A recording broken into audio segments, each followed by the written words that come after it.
Terima kasih Anda masih bersama kami, dan bagi Anda yang baru bergabung, kembali kami hadirkan 3 berita utama hari ini. Protes jalan rusak menahun, warga dan kepala desa di Lombok Tengah mandi lumpur di tengah jalan. Diduga mengedarkan narkoba di hotel dan tempat hiburan, seorang pemuda di Mataram diringkus polisi. Jaga kelestarian penyu, warga di Lombok Barat bangun lokasi penangkaran di pinggir pantai Cemara.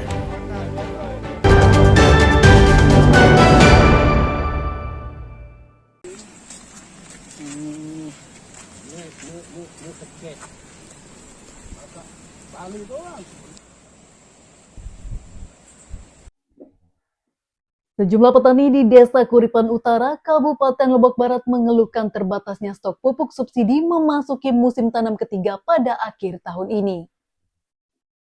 Karena alasan pemerataan, rata-rata petani hanya mendapatkan jatah 2 kuintal per hektar, padahal kebutuhannya mencapai 3 kuintal per hektarnya.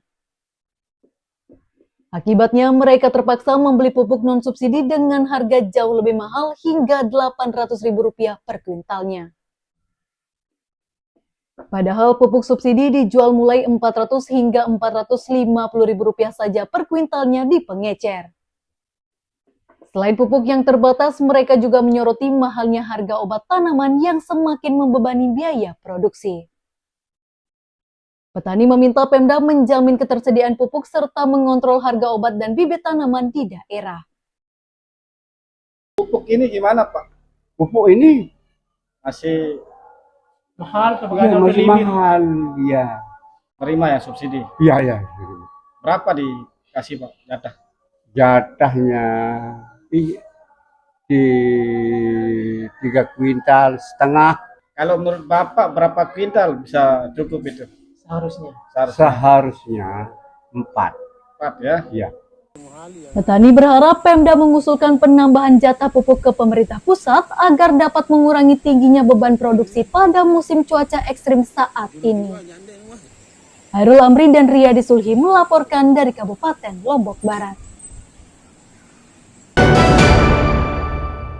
Baik, ini adalah pemusnahan atau pembakaran ya, BKCH. Ribuan batang rokok ilegal berbagai merek dimusnahkan petugas Bea Cukai Mataram bersama polisi Pamong Praja Kabupaten Lombok Barat pada Sabtu akhir pekan lalu.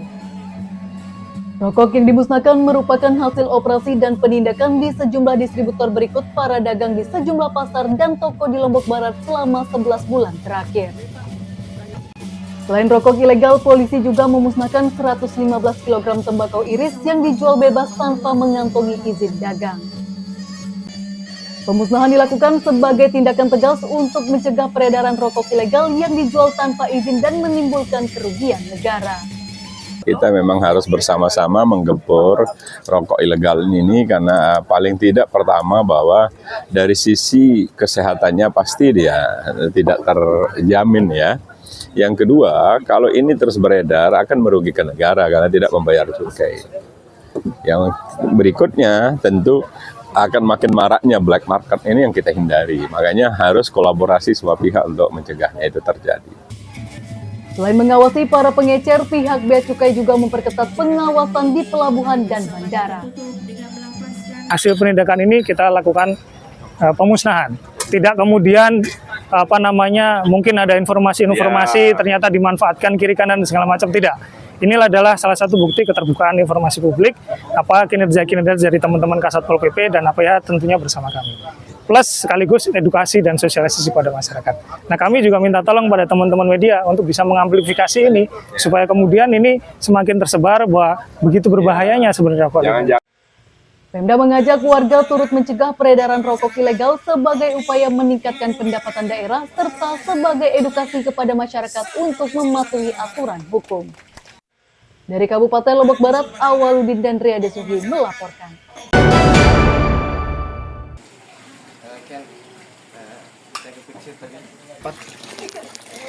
Beragam cara warga menjaga penyu dari kepunahan seperti puluhan warga sadar wisata Desa Lebar Selatan Kabupaten Lombok Barat membangun lokasi penangkaran tukik di kawasan Pantai Cemara. Dari pengalaman Inisiatif tersebut berdasarkan kesepakatan bersama warga kelompok sadar wisata bersama pelaku wisata yang menginginkan adanya lokasi pengembangbiakan hewan dilindungi tersebut. Hal itu juga mengingat kawasan Pantai Cemara menjadi salah satu lokasi penyu bertelur sepanjang tahun. Dibentuknya lokasi penangkaran diharapkan dapat menyelamatkan telur penyu dari perburuan warga yang ingin memperjualbelikannya. Selain sebagai upaya menjaga populasi penyu langka, penangkaran tukik juga diharapkan dapat menjadi sarana edukasi dan wisata. Nah, kami di masyarakat yang berada di kawasan ini bertanggung jawab untuk ikut ambil bagian dalam penyelamatan dan pelestarian penyu ini. Ini selain untuk apa juga manfaatnya ini? Ya, selain kami melakukan konservasi penyu dengan membeli telur penyu di nelayan, ini sebagai media edukasi juga kepada masyarakat bahwa pentingnya penyu ini sebagai penjaga ekosistem laut dan juga sebagai daya tarik kita sebagai desa wisata ini untuk dilihat oleh wisatawan dan wisatawan lokal dan luar. Warga berharap kegiatan penangkaran tukik di Pantai Cemara mendapat dukungan dari pemerintah daerah sebagai bagian dari ekowisata atau wisata berkelanjutan untuk mendongkrak kunjungan wisatawan.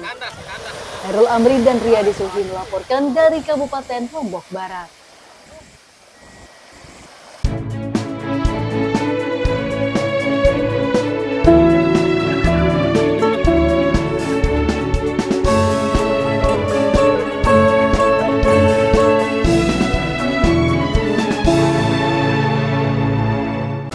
Informasi tadi menutup perjumpaan kita pada berita daerah hari ini. Jangan lupa pastikan Anda subscribe channel YouTube Liputan 6 SCTV Daerah. Atas nama rekan yang bertugas, saya Listia Wida berterima kasih atas perhatian dan kebersamaan Anda. Selamat beraktivitas dan sampai jumpa.